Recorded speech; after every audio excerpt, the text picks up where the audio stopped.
If you've been asking yourself, am I overreacting? You might be asking the wrong question, because that question puts you on trial before you've even looked at what actually happened. And if you keep doing that, you can spend years trying to prove your feelings are reasonable to someone who may never take them seriously. So in this video, I'm going to give you a better question to ask and 3 clues that reveal whether the real problem is your reaction or his response. So here's your question. Instead of asking, am I overreacting? Ask this. What happens when I say how I feel? What usually happens when I say, that hurt me, I need more from you, or I'm not okay with that? And if you're not sure, think about the last time you tried. What happened after it? The first clue your reaction isn't a problem is dismissal.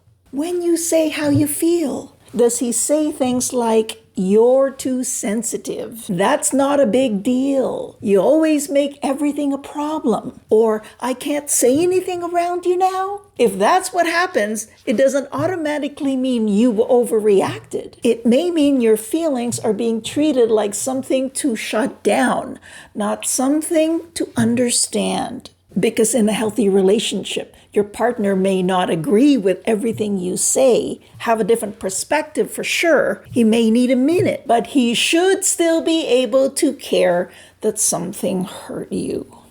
Now, this next one is how the whole conversation gets hijacked. Clue number 2, deflection. When you bring up what hurt you, does the conversation suddenly become about your tone, your timing, your attitude, your facial expression, your past mistakes? Now the original issue has disappeared, and somehow you're defending yourself instead of being heard. That doesn't automatically mean you've overreacted. It may mean the conversation is being moved away from his behavior and back onto your reaction. And if that happens over and over, you can start believing that the problem is how you brought it up instead of looking at what you were trying to bring up in the first place.